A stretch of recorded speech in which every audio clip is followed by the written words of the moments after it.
was another person almost. Mr. Depp, we're going to talk about Miss Heard in a couple minutes, but I'd like to first talk about your career in Hollywood. And so could you please tell the jury how you ended up acting in the first place? I ended up acting by accident. I was a musician, and I'd moved out to Los Angeles with my band when I was 20 years old. And then there were a couple of things that happened in the band where the band split up, and I remember I was filling out job applications, and then Nick, with a friend of mine who happens to be, he was an actor, less known then than he is now, Nicolas Cage. And I was filling out job applications at any, video stores, clothing stores, anything, just to be able to pay the rent. And Nick Cage said, why don't you meet my agent, because I think you're an actor. I think you could be an actor. And I said, look, I'll meet anybody, I'll do anything at this point. And so he sent me to his agent, Eileen Feldman, and I met with her. She sent me to read for a casting director named Annette Benson, who was casting a film called The Nightmare on Elm Street.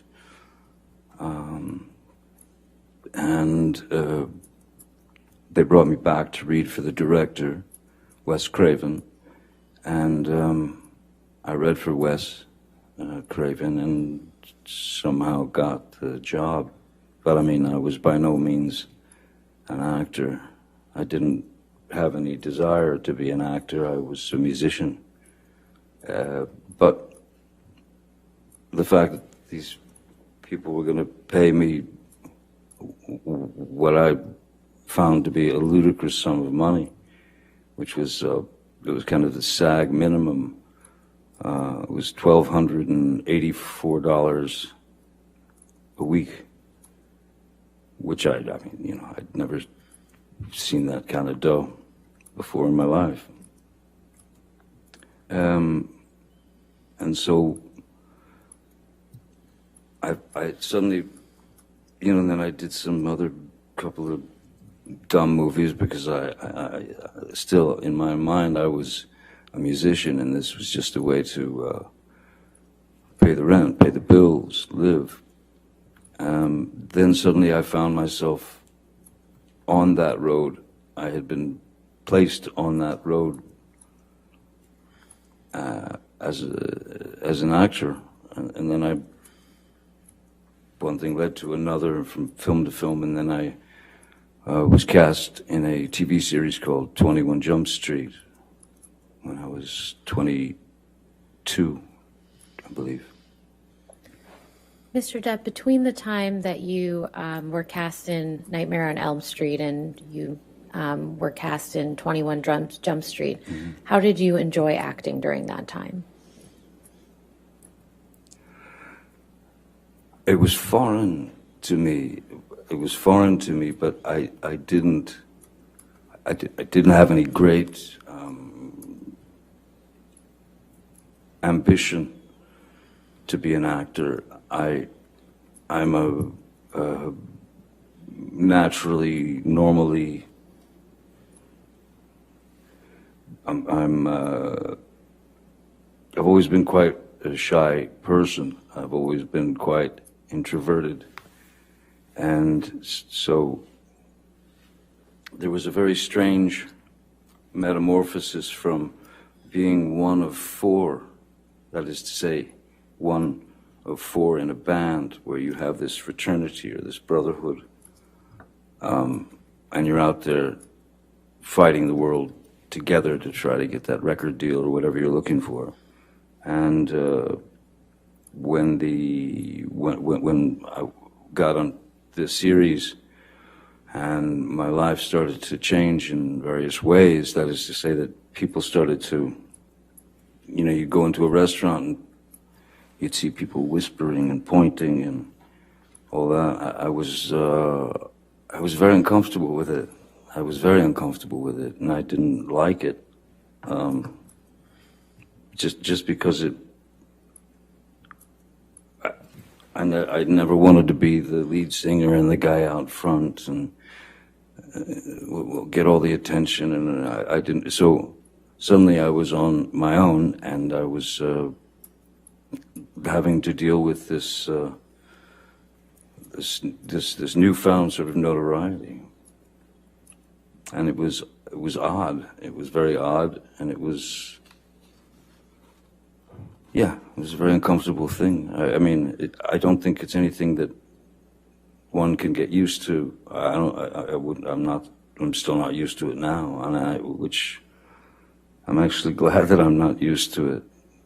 Because if I were, I don't think I'd be the same person that I am. Mr. Depp, did there come a time when you became passionate about acting? Once I realized that that's the road that I was on, and that any attempt at going back to music would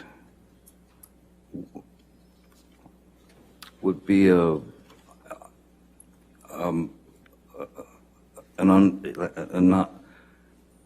would have been. I hated the idea that since the television series had come out and I had been exposed as this character or this actor, I had to realize in my own mind and heart that there was no going back to music, because I didn't want to, I didn't want to use whatever amount of success that I had attained from the TV series and that sort of thing. I didn't want to use that to influence, some career in music. I had far too much respect for music than to just become what they wanted me to become, which was a teen idol or a teeny, that sort of thing.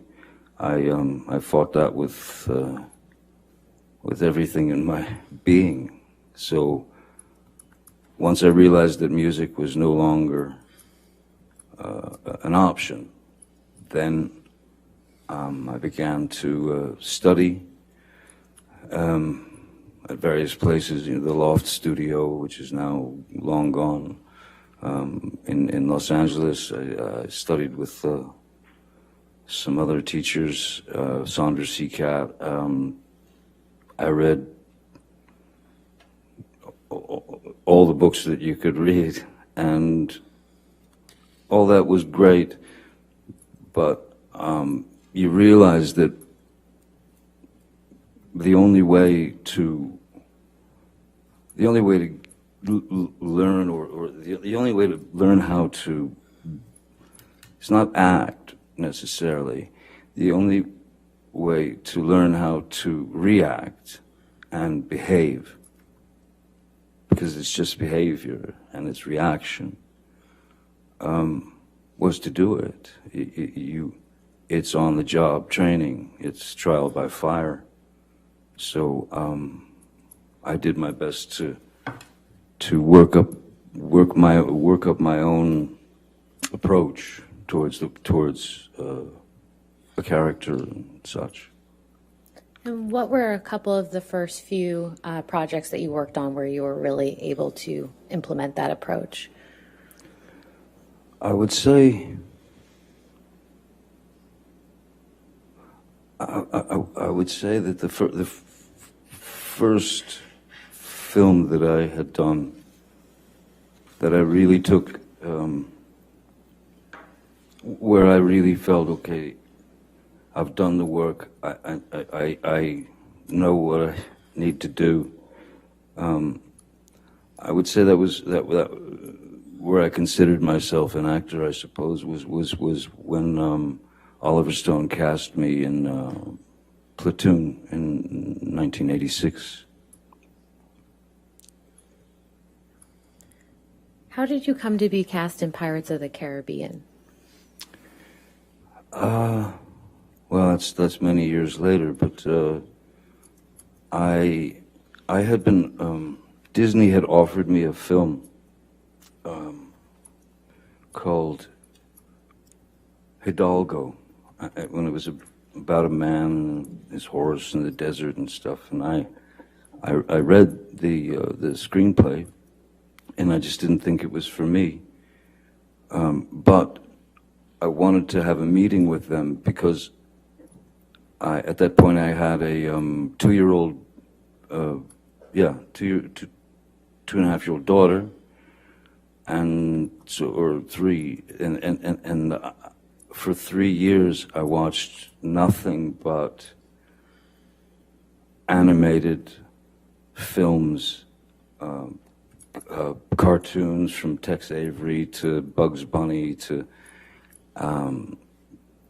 that was all I watched with my little girl, and I received the screenplay for Pirates, and it was I somehow in my mind I saw this opportunity, like a way to mesh characters like cartoon characters. For example, Wile E. Coyote gets a boulder dropped on his head, and he's completely crushed. But they cut to the next scene, and he's just got a little bandage on his head. So I started thinking about the parameters that were available to cartoon characters, and if they were available to cartoon characters, and nobody ever asked a question, whether you were 5 or 95, you didn't ask a question. Oh, Wile E. Coyote, of course he's still alive. So I tried to incorporate these kind of ideas into the character of Captain Jack Sparrow, so that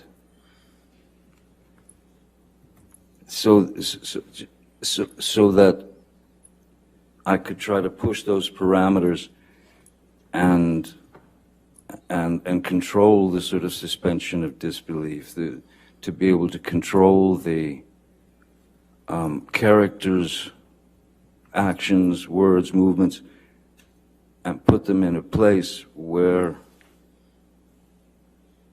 the things that he would do or say were so either ludicrous or mainly something that also something the cartoon characters can get away with things we can't. Captain Jack Sparrow can do things that I could never do. He could say things that I could never say. So it was for me a way to stretch the parameters of a character and take a risk in doing that. But if it panned out, I felt I was on a pretty good mission.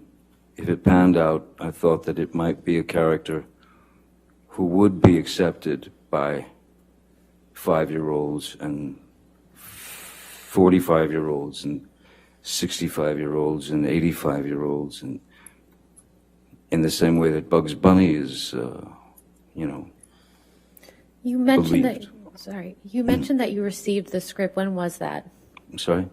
When did you first receive the script for Pirates of the Caribbean? The first screenplay I received was 2002, I believe. Yeah, 2002. And what did you think of that script when you received it? I thought that it had all the kind of hallmarks of a Disney film. That is to say, a kind of a predictable 3-act structure, with and the character of Captain Jack was more. He was more like a swashbuckler type that would kind of swing in shirtless and, be the hero. And I had quite different ideas about the character, so I incorporated my notes into character and brought that character to life, much to the chagrin of Disney initially. Now, when you say you made changes to the character, how did you do that? Just in preparation, the very same way that I've ever approached any character. You look for a back history. You base it on, it could be anything. Like Edward Scissorhands, for example, I based on a dog that I'd had and newborn babies. My sister had a couple of new babies, and I watched them, because I thought that Edward would see things from the sort of from a place of innocence, and not knowing exactly what things meant or were, and also that look of a pure, innocent child when they experience something for the first time. Those were the two main ingredients that I thought would serve the character. And with Captain Jack, again, the cartoons, the Pepe Le Pew. It's like making a soup. It's ingredients. It's just ingredients. There's some Pepe Le Pew in there. There's some Keith Richards in there. There's a bit of I figured this is a guy who's been on the sea for the majority of his life. Quite possibly his brains may have been scrambled a bit by the sun. And also I thought that he'd been on the sea for so long that he had his sea legs, but when he got on land, he just didn't have his land legs. So he could never quite stand still. How did the film ultimately turn out in your view? I didn't see it. But I believe that the film did pretty well apparently, and they wanted to keep going, making more, and I was fine to do that. There's great freedom in being able to. It's not like you become that person, but if you know that character to the degree that I did, because he was not what the writers wrote, so they really weren't able to write for him. So once you know a character better than the writers, that's when you have to be true to the character and add your words, add the rewrites.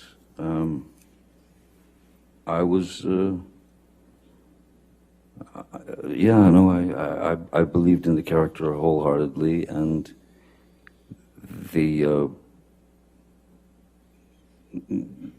initially the Disney folks were somewhat upset. Now, you mentioned that the film was, to your understanding, a great success. How did your life change after the first Pirates of the Caribbean movie came out? Though I'd been around for many years already, and people knew who I was and all that. After Pirates 1 came out, there was completely different. It was a completely different way of life. Was being sort of, my family and I were being plunged into. That is to say, at our house in Los Angeles, you would have people trying to climb the gates to get in to see Captain Jack Sparrow. You would have people trying to bust in the gates dressed as Captain Jack Sparrow. You would have and follow you and your family. So that was the moment when there was no other way but to we had to hire more security guards, and I was certainly worried for my kids' safety. And so then that's when instead of just the one guy, there became several security people, because I wanted to make sure that my kids were safe when they went to school, or when they went to Disneyland, or when they went to the mall, or whatever. So yes, more security, and then just getting followed, by hordes of paparazzi and things like that. It's I've had worse jobs, certainly. I can't complain about it, but after a while you realize that anonymity has left the building a long time ago. The anonymity's gone, and that's an odd thing to deal with. When you can't just drive down to the diner and get a cup of coffee or something. It's not possible. It turns into something else altogether. So it's acceptance, and of course there's a bit of sacrifice involved. I can't complain about the work that I've been given. I can't complain about any of that. I have no right to. But it does make you have to think very creatively when you've got little kids, about how to take them to the park, or to the swings, or to the this or that, or movie, or it becomes a strategic mission, and that's what happened after Pirates. Now, you mentioned your family. Who did your family consist of at that time?